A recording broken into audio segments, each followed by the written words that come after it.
everyone, it's Peter Kerr from Daydream Nation, and welcome back to the channel, Todd Evans. How are you, mate? Hi, very good. Thanks for having me. Good to see you. Good to see you. So I've got Todd onto the show for a very special episode. We are going to do a rewind of Talking Heads Stop Making Sense. So we're going to talk about the film and also the soundtrack. Yeah, just talk about what we like, what we don't like, spotlight some highlights. But Todd, I might just cut to the chase. We'll talk about Talking Heads, the band per se. Can you tell me your first recollection of when you first heard Talking Heads, your first encounter with the band? Sure. Well, when I was in high school, I was in 10th grade, which would have been 79, 80.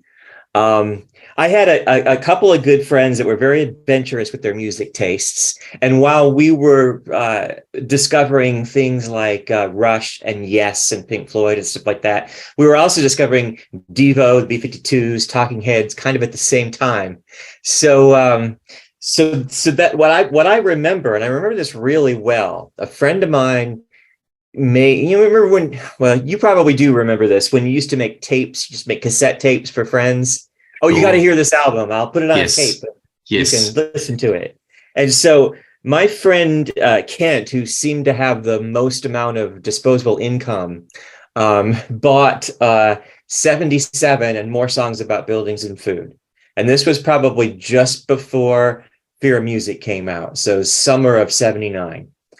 And so he made me a tape, and I remember it very well. It was this little cheap blue Ampex tape. It had like a little blue pinwheel on it. And he put 77 on one side and More Songs About Buildings and Food on the other side. Came one of those tapes that came 3 in a bag, so it didn't have a box. So there was nowhere to write songs, and didn't label it, and gave it to me. And I was completely mesmerized by it. I would play one side, flip it over, and play the other side, flip it back over, and just start again. And I had no internet, so I had to like go to the record store and like pick up the albums and go, oh, okay, 77 is the one with Psycho Killer on it, and More Songs About Buildings and Food is the one with Take Me to the River on it. And I really, really just adored that tape. And then Fear of Music came out, like that a lot. Remain in Light came out pretty quick. I mean, yes, about, like 13 months after Fear of Music. And I scratched my head a little bit about Remain in Light.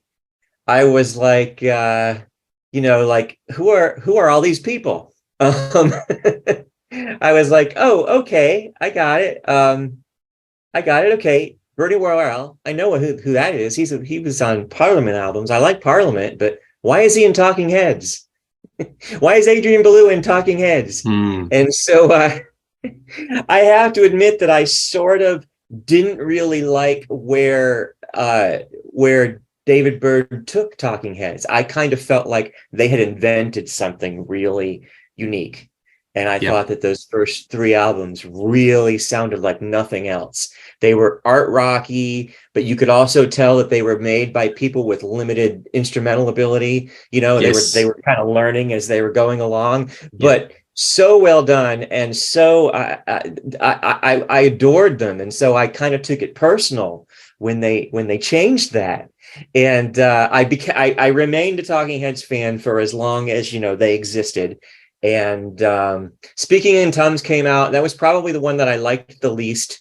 Little Creatures and True Stories, I almost felt like David Byrne a lot of people think that he was building towards Remain in Light and Speaking in Tongues, but to me, it felt like he was tearing them down and changing them into something else. And then it felt like with Little Creatures and True Stories, he was building them back together, putting them back together, like kind of like the way they were.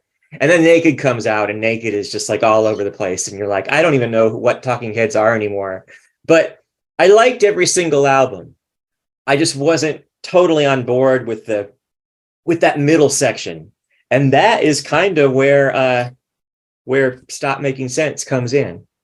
And I do remember when it came out, and I'm so happy I found this. I thought about this today. When Stop Making Sense came out, I bought the special edition cassette version because it came with a little book that was sort of like a tour program, but it was unique to that version. And I found it today. Wow. It came with this. Nice. And so it has this part on the back where it sort of asks a bunch of questions, and it has these little sections where I'm assuming David Byrne is just writing certain things that are kind of irreverent and funny. Yes. And then in the center, it does, and I don't even think I'm not even sure I was totally aware that it did this, but it does this. It pulls out into this thing that kind of is like storyboards the movie.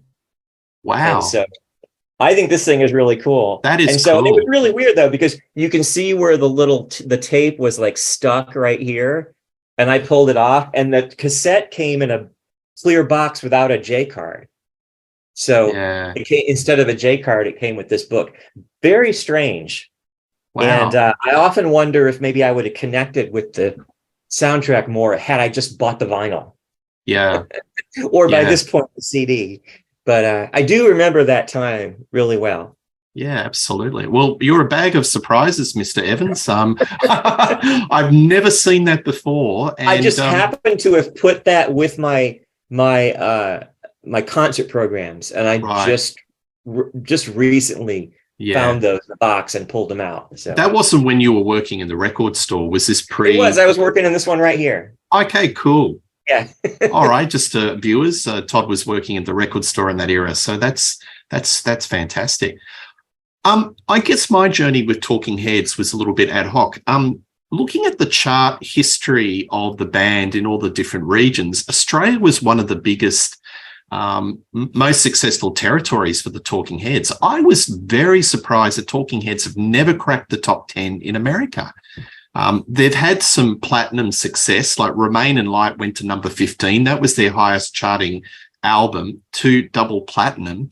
But none of their albums have had that really multiple platinum status. I had it in my head that they were kind of like a huge act in America, but that's not to be. But in Australia, especially in the later part of their discography, they were certainly very much like top 10, top 5, and platinum in that territory.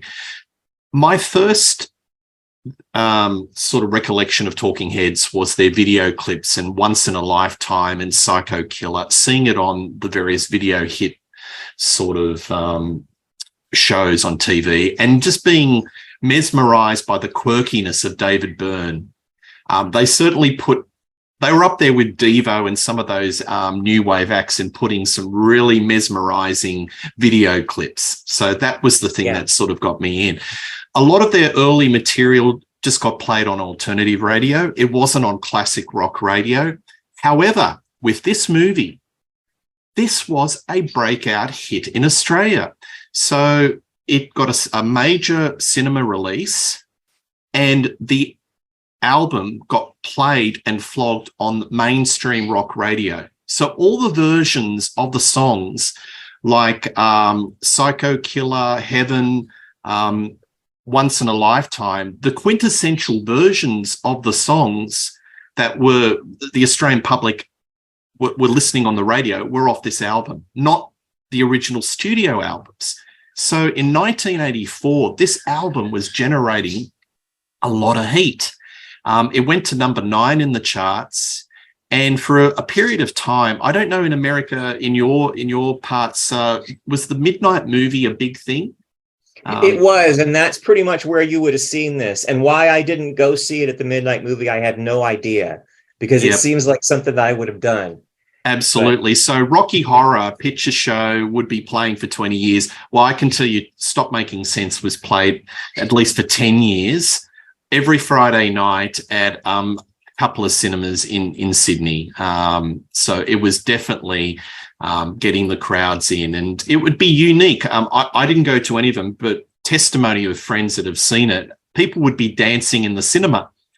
So it'd be like that sort of interaction, like the Rocky Horror Show, the interaction between the audience and what's on the screen, as if it's like a live concert. So, but this album, can see, I'm looking at the chart positions of it, and let's see, 83, 80, okay, 84. So Speaking in Tongues in the US went platinum. Stop Making Sense went double platinum, and then Little Creatures went double platinum. I think probably on the strength of Stop Making Sense. Absolutely. So, But if you look at the chart position of Stop Making Sense in US, it only hit number 40. So to me, that yeah, must have been a slow burn. it was. Yeah, I So think it was. it's just ticking over, and it would have been in the charts for a considerable period of time, Yeah, hovering in those positions. in the States, they've never been top 10. True Stories, Yeah. strangely enough, which only went gold, peaked at 17, and that was the highest they ever peaked. Oh, 15. I'm sorry. Speaking in Tongues got number 15. But I'm looking at I'm looking at the chart positions, and Australia is right next to the US, and Australia is way ahead of the US as far as they're concerned. Well, they were in the mainstream, and Mhm. it's due to this movie because all the tracks off this album were played on its mainstream radio. So the versions that I'm probably more familiar with, I love Talking Heads. I've got most of their discography, other versions of this album. Mhm. So off this album, Little Creatures was a major hit. Naked, not so much. I've seen that in a lot of bargain bins, and I don't own a copy, but I believe that I think I've heard it played it once. Again, it was at the end of their career. I saw David. Had the vinyl. I wish I still had it. It's just one of those decisions that you make in the day and you regret. But I've had an interest with David Byrne's career. He's got into a lot of world music. He's been very eclectic, but he doesn't seem to have chased that. I don't know if he was ever chasing that mainstream success with Talking Heads, but he's never been at that level, probably of that movie and those middle the middle part of their discography where they're at absolute commercial peak.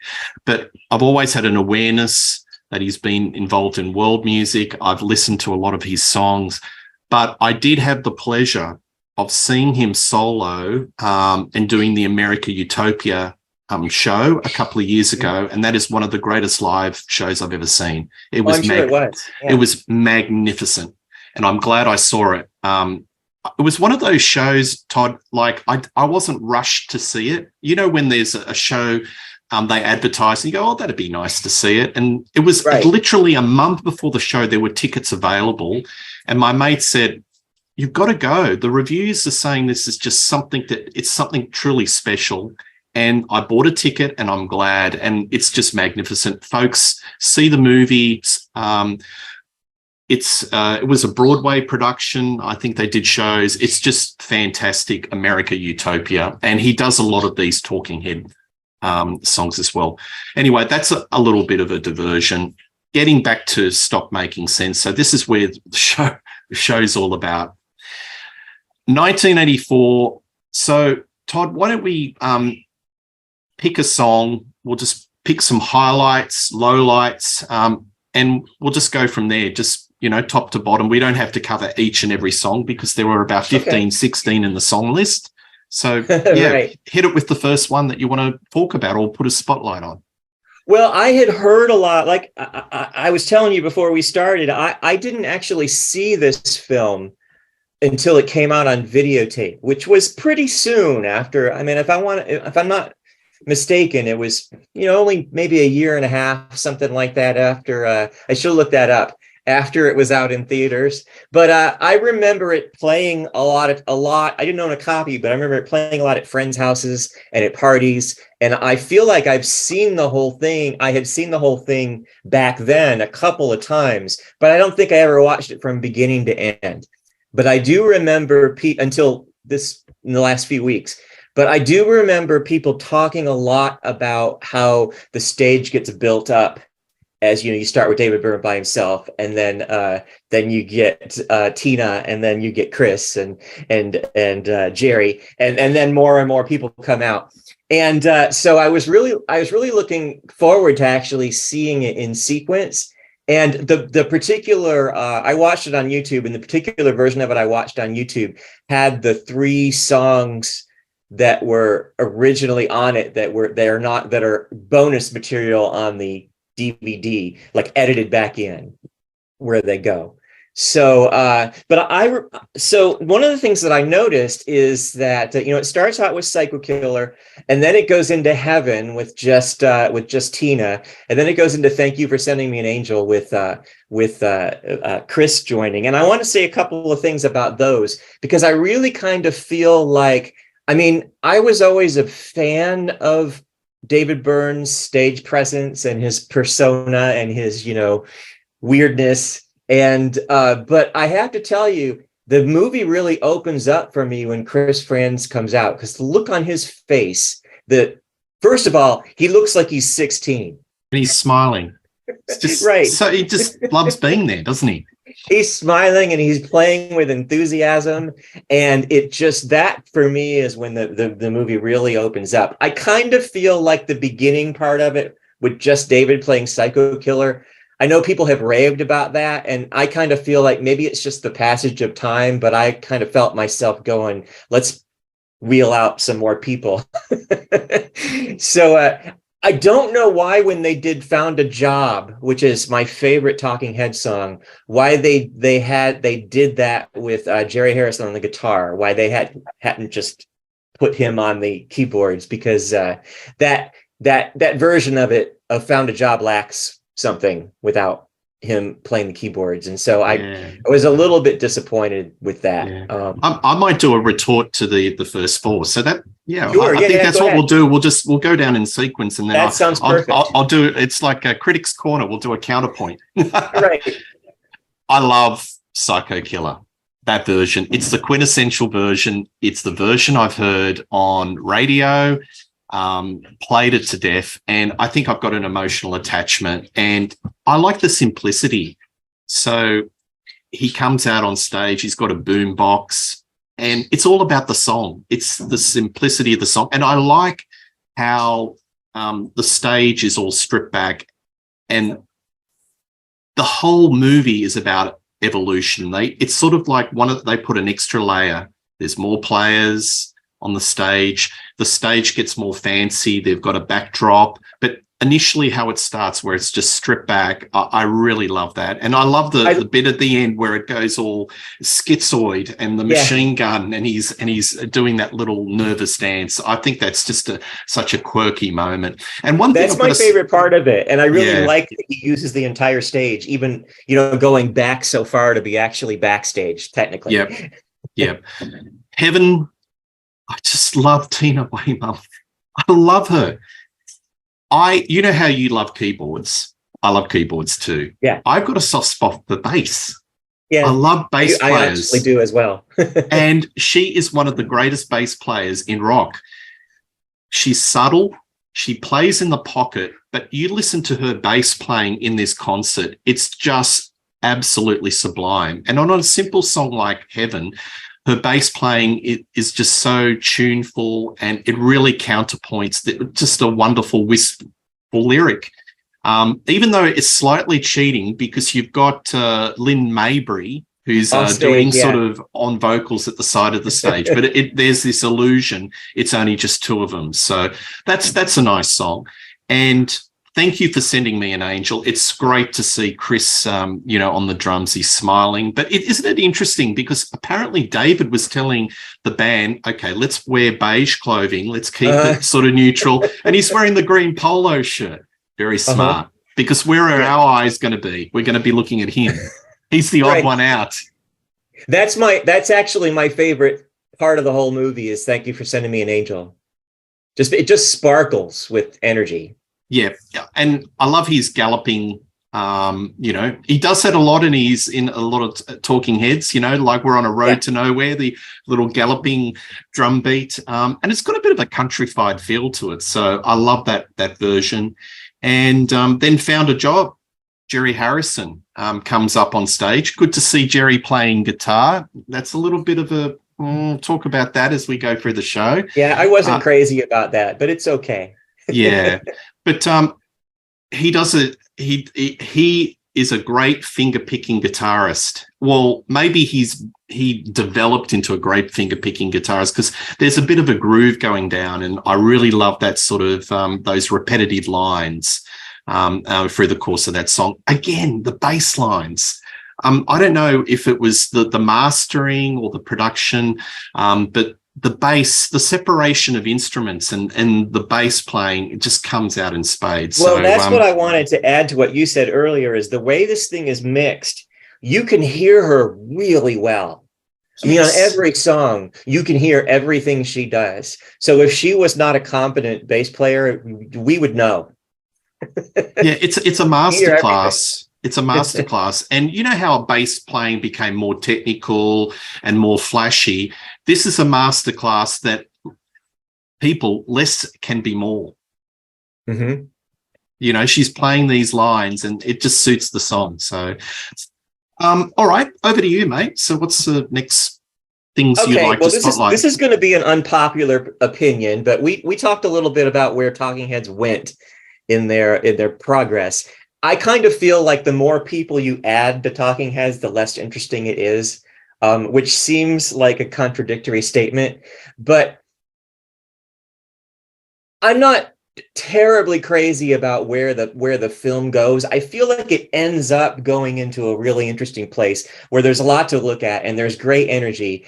But I feel like Slippery People Burning Down the House and Life During Wartime, now they're all very good, and Wife During Wartime especially, it's a very good version of it.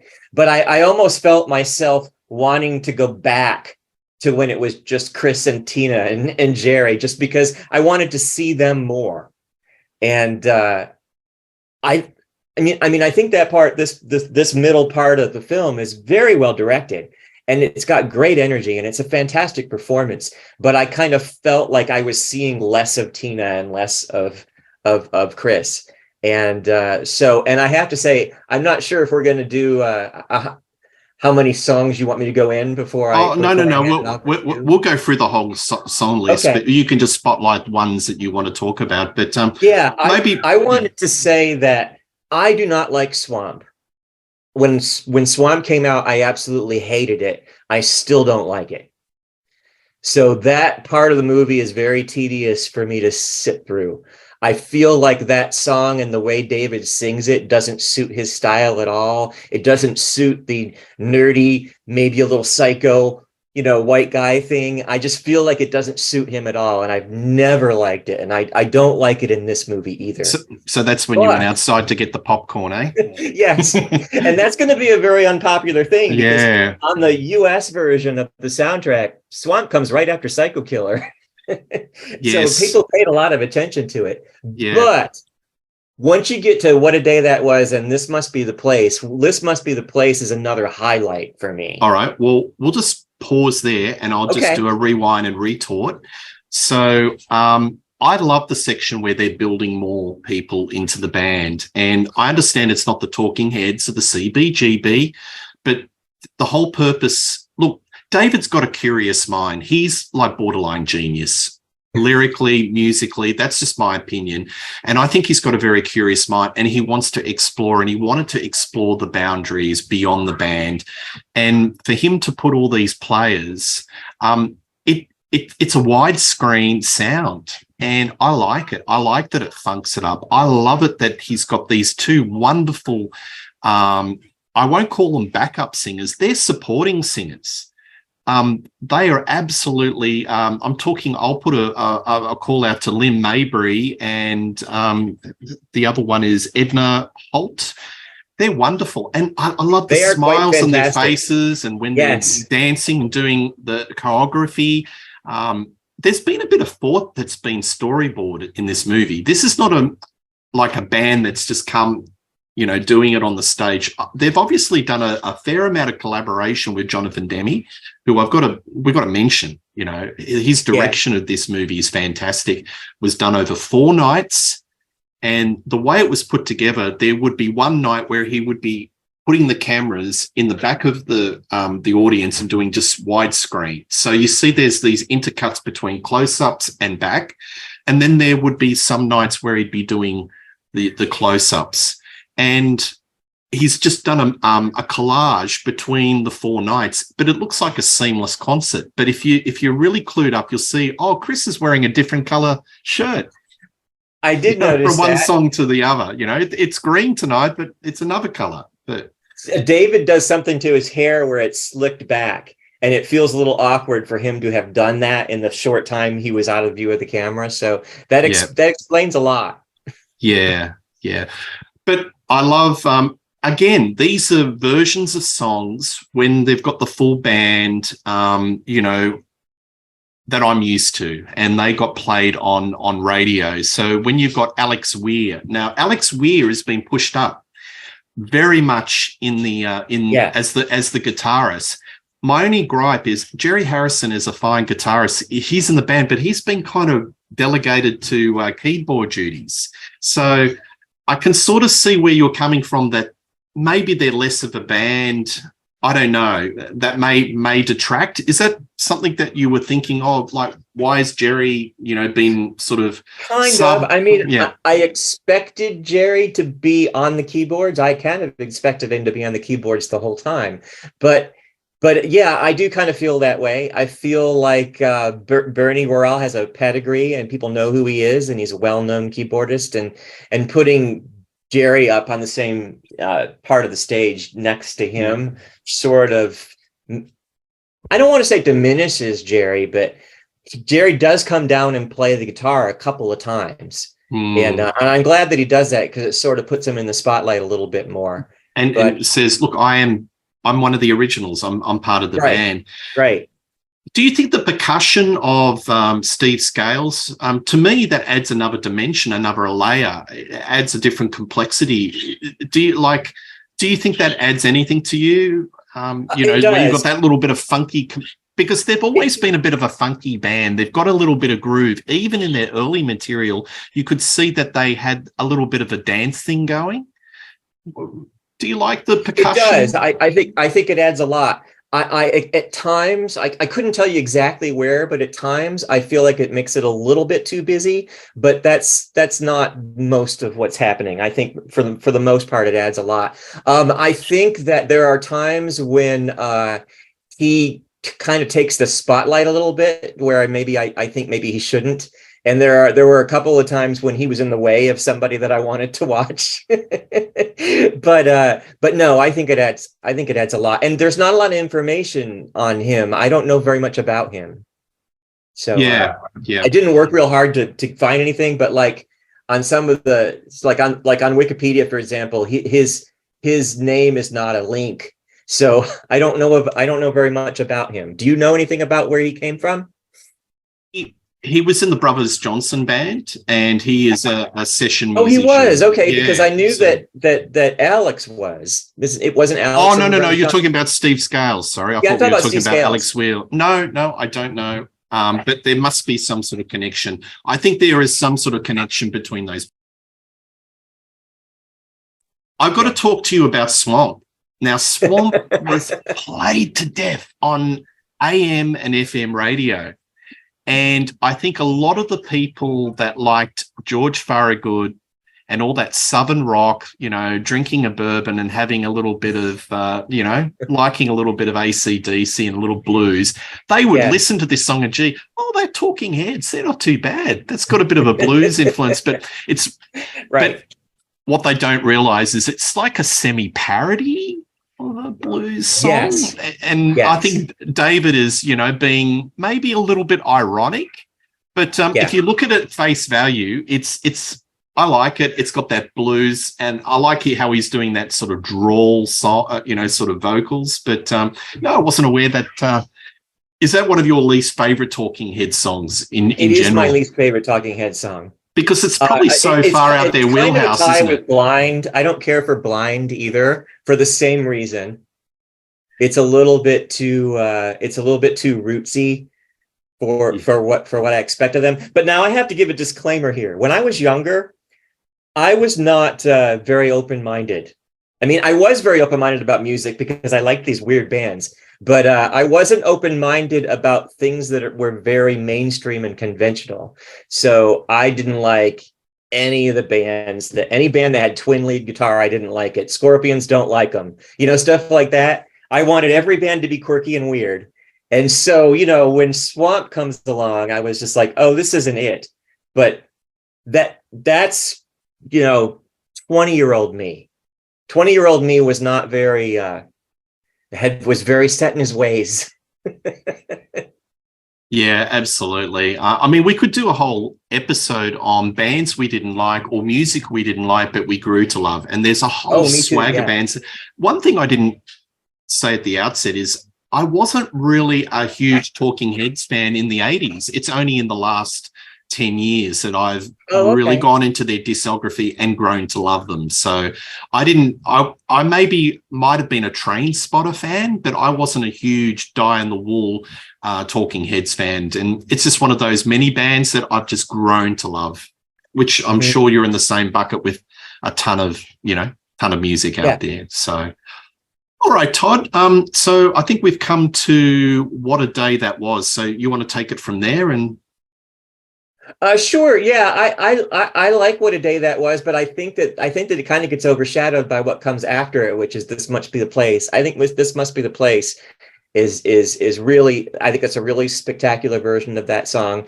That is, I want to make sure that I get this right. Let me see. That is pretty much the only other song other than Burning Down the House that I like from the album Speaking in Tongues. I was not happy with Speaking in Tongues when it came out. I didn't think it sounded like Talking Heads, but This Must Be the Place I really liked. And so I can remember back then seeing the movie, within a year or two after it came out, and seeing that thing that he does where it looks like a living room and he's dancing with the lamp and stuff like that, and just thinking that was great. And so I don't feel any different now about it. It's a highlight. And then, of course, Once in a Lifetime is just spectacular. And it's, it's kind of funny that he did the same act, the same stick as he does in the video for Once in a Lifetime. He does it in Stop Making Sense. Yes. But I realized that many people saw it first in Stop Making Sense, because they played the video for Once in a Lifetime on MTV back when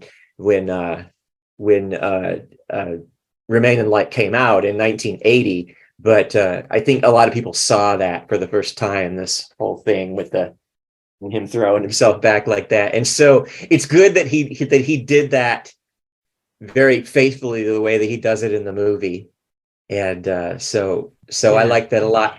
And I guess What a Day That Was and Big Business are both from the Catherine Wheel soundtrack. Is that right? Do I have that right? I think so. Yeah. Yeah. So I wasn't terribly familiar with those songs, but I know that What a Day That Was on the album version. And so I pretty much thought of it as a Talking Head song because it's on the Stop Making Sense album. Yeah. So I'm going to just talk about from the filmmaking perspective. I love the lighting, the impressionistic lighting, where you just see the faces. It's shrouded in darkness, but you just see their faces. And I think that's quite a wonderful scene. The direction of this movie is just top notch, and it's rightly regarded as probably one of Jonathan Demme's greatest movies because, the guy directed Silence of the Lambs and many other great films. Right. And this one, I think, like he passed away on his obituary, would be probably right up there at the top.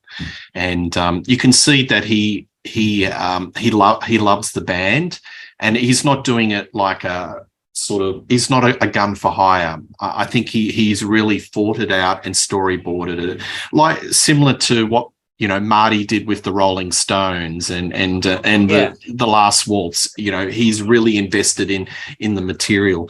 But This Must Be the Place, to me, is where the heartstrings get tugged. Yeah, it's just such a moving part of it. It is a definite high point in the movie for me, and the bit with the light, the lamp, is just wonderful. And it's always been one of my favorite Talking Head songs. They played that. He played that in the America Utopia. That was a highlight then. And I think if you want to see the emotional heart of this movie, that's where it is. That song. I agree. And then we've got Genius of Love. Once in a Lifetime. I like it. It's sort of as you said, it's a replica of the video. It's got a lot of energy. It's, that's got that funky and energetic sort of sense to it. That's a definite highlight of the movie. Then it goes to Genius of Love, Tom Tom Club. You got anything to say about that one? I like the Tom Tom Club. I bought the Tom Tom Club album when it came out. I bought it sight unseen. The only song that I had heard was Wordy Rapping Hood. And there are two times I can remember in the days in my life before I had a job where I took my allowance money and bought a record and was really disappointed in it. And that Tom Tom Club album is one of them. The other one is McCartney 2. But I feel like there are parts of Tom Tom Club that are fun, but I think that their albums are uneven. And I kind of I don't want to say love hate, but I like Genius of Love because Tina sings, and it's so endearing to see her sing, and it's great to see her take center stage, and it's great to see her playing the bass so well and singing at the same time, which I guess at that time I didn't know that she was, a bass player that could do that. When I think about some of the things that I've heard lately about how apparently there were times when David Byrne disrespected Tina, and maybe, I've heard some stuff. Chris Franz has told some stories, and he wrote a book, and some of the stuff was in the book. And I don't want to quote it because I haven't read the book, but to me, it was really great for me to see her take center stage and sing and play. But that being said, I don't really like Genius of Love all that much. I think a lot of the extraneous talking in it, I thought was kind of cringy when I was a kid, and I that hasn't really changed for me. But at the same time, the energy and the youthfulness that Chris brings to that performance is also kind of good. So I have mixed feelings about it. I think if I watched the movie a couple of more times, that part of the movie would grow on me. Yeah, it was very big of David Byrne to leave the stage and let them do that. I mean, that's kind of a big deal. Yeah. I'm fine with it. I think it's a palate cleanser. I agree. And look, I'm sorry, folks. I'll just repeat it. I love Tina. She's probably my favorite, other than David, but she's my favorite in the band. I love her, and I just love her whole persona, and her bass playing is just wonderful. And I agree, Tom Tom Club, a bit uneven. Have you listened to those albums recently? No. Yeah. And I probably should. Maybe another show. Yeah, maybe. Girlfriend is Better. So this was another huge radio song. This just got played to death. And this is probably the iconic song in the movie because he's wearing that big suit. The big suit, right? I think that this is another, because it's not the only one, but this is one song that's better here than it was on the album, the original album that it came out on. It's a better lot of people here. say the same thing. Yeah. I love what he's trying to do artistically because, with the big suit, and I think it's copying a lot of Japanese sort of design. I think he was going back to those warrior suits. He's been on a lot of talk, late night TV, because I think they're doing something with this album. They're doing a remastering, or they may be re-releasing it. They're going to put it out with the full 19-track, all the songs instead of, because I mean, when you think about the movie and then you think about this, what we got in the United States was pretty short. Abridged completely. Abridged. But he's been doing the late night circuit with all the the shows, and he was talking because everyone just brings up the suit, but when you watch it, your eyes are on him. So it's been very well planned out, and you are focused on this suit. It kind of absorbs your attention. Do you think it sort of detracts from the performance, the suit, or you just think it's all part of the theatre? because being somebody who listened to them pretty much from, not from the beginning, because that would have been 1977, I would have been in 7th grade, but somebody who listened to them from 1979 on, I knew that his persona was odd. And so I knew that he's kind of wearing a crazy suit in the Once in a Lifetime video, and that's 4 years earlier. So yeah, I read something this afternoon where he said that he did that because he wanted to make his head look smaller. Well, and he said, because I don't have the direct quote. I should have wrote it down for it as a note, but he said, I wanted to make my head look smaller to illustrate the fact that sometimes your body figures things out before your head does. And I thought that was a very David Byrne thing to say. Absolutely. And if you're in the back rafters of the theatre, and you do see a little bit of the crowd interaction in the theatre, and I sort of got a sense that the theatre size may have been 4,000 to 5,000. I don't know. It wasn't like a major auditorium or anything, but it looked like a theatre. If you were in the back row, I mean, he's actually projecting right across to the back seat with this whole persona, with the suit, and even with the lighting. So this whole thing has been so acutely designed that not only we're playing to the people in the row 1, we're playing to the people in row ZZZ. And it's just it'd be a great experience for them. So look, the suit has been. It was filmed at Pantages in Hollywood, and I'm looking for I'm at their website. Let me see if I can Google search how many people that holds. 2,703 people. So. Well, there you go. That's a bit smaller. So yeah, there you go. All right. Well, we're getting towards the business end of the concert. So the old Al Green, Teenie Hodges song, "Take Me to the River," which I absolutely adore the studio version, their version on record. What do you think of the live version?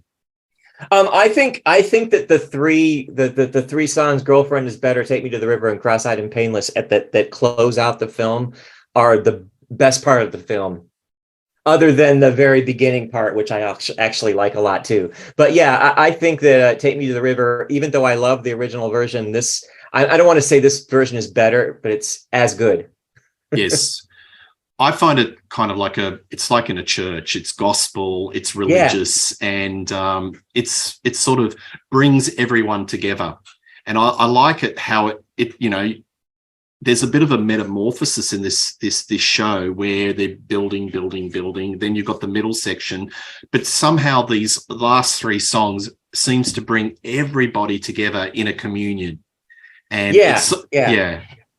I mean, they've all been there for the majority of the movie, but something happens in "Take Me to the River" that takes it to another level, I think. Yeah. And him doing that song, I mean, Talking Heads doing a version of that song was kind of genius anyway. It was a weird idea, and it works so well. So, well, for a spiky, quirky art rock, post-punk, whatever you want, who originated as CBGBs, doing "Take Me to the River," you knew, even off that first album, 1977, that they were going to go in a very interesting direction. So I remember as a 10th grader thinking, well, this doesn't make any sense for them to do this song, but somehow it's working. So, well, just like the name of the movie, Stop Making. Yeah.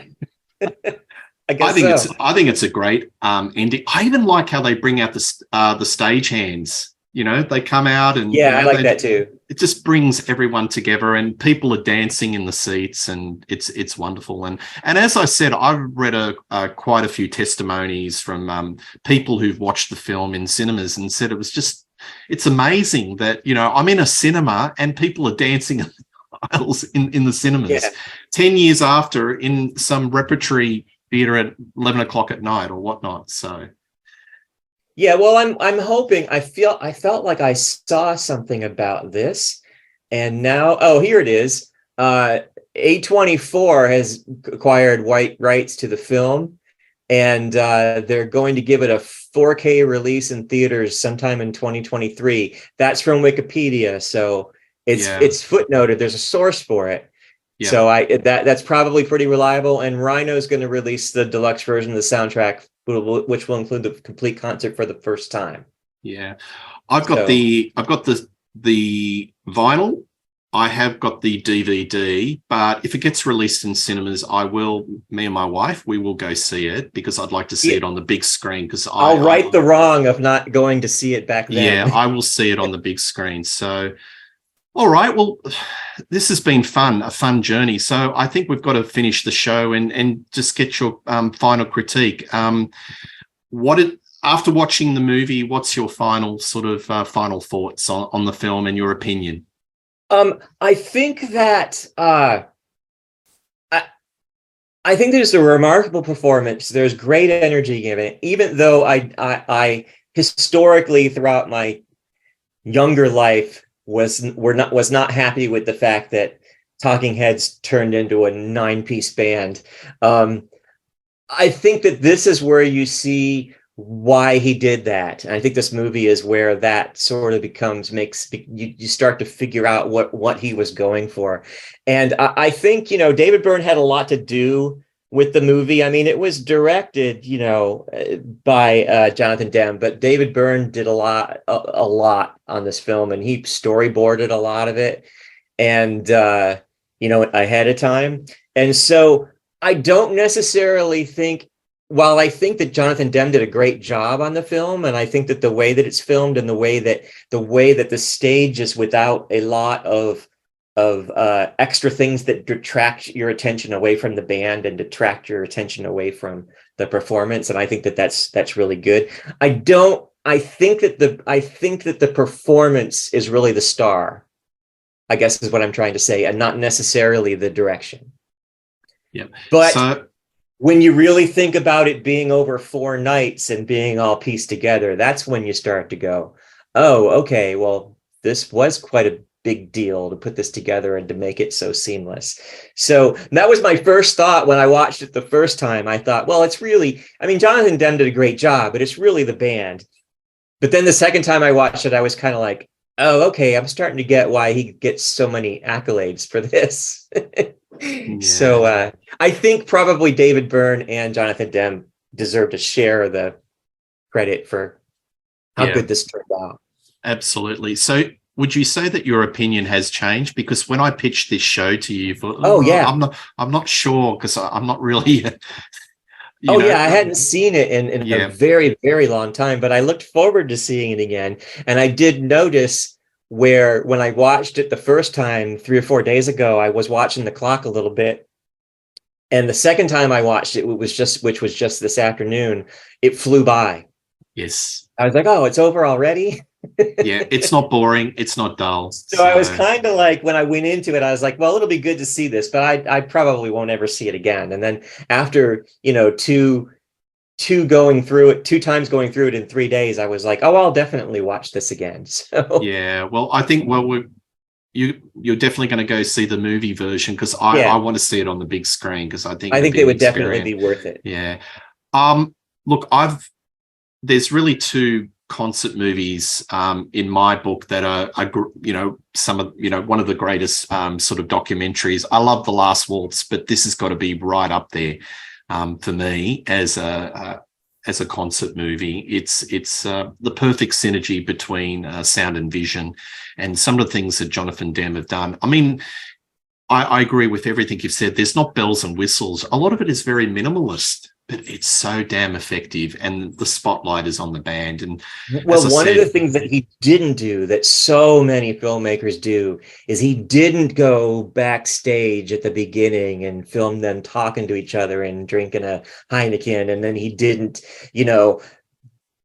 follow them off the stage during the encore and follow them back on the stage. He didn't do that at all. It's a seamless. It starts from the beginning of the performance and it ends at the end of the performance. And he doesn't spend any time talking to them or showing the logistics of putting it together, partly because you're seeing that by having the crew be, cast members. You're kind of seeing that anyway while the show is going on. So that's pretty smart. Yeah, absolutely. And it adds to the mystique of the band. And the thing that sort of comes out and what makes this such a great documentary or a performance is everyone is so into it. There's so much energy and they're just happy to be on stage. The exuberance, it is kind of like a semi-religious experience. It's like gospel. It's a wonderful film, and I love it a lot. And yeah, I love Talking Heads, and they're all alive. Theoretically, they could get back together, but part of me says maybe not. Just leave it in the memory bank, because they're truly one of the great bands, and sometimes things are best to leave it as they were, because I think they're all on their own journeys. Yeah, Todd, I think David will do that. From everything that I've heard, it's not very hopeful. Yeah. So. Todd, wonderful to get you back on the channel and do this chat. This is really entertaining. I really enjoyed going back over Stop Making Sense, and I'm sure we'll do some more shows in the I'm really glad you asked me to do it, because this was something that I needed to do. Absolutely. The world needs to talk about Talking Heads, Stop Making Sense. And folks, if you don't own a copy of this CD or video, please do. And, please like and subscribe to Rock Daydream Nation. And if you have a cassette like Todd has with the book, I'd like put a comment, because that is just so... I think the cassette's around here somewhere. I couldn't find it, but... Yeah, fantastic. See you later, Todd. Thank you for coming on to the show. And as I said, please like and subscribe to Rock Daydream Nation, and we'll be doing a show very soon. Cheers. See ya.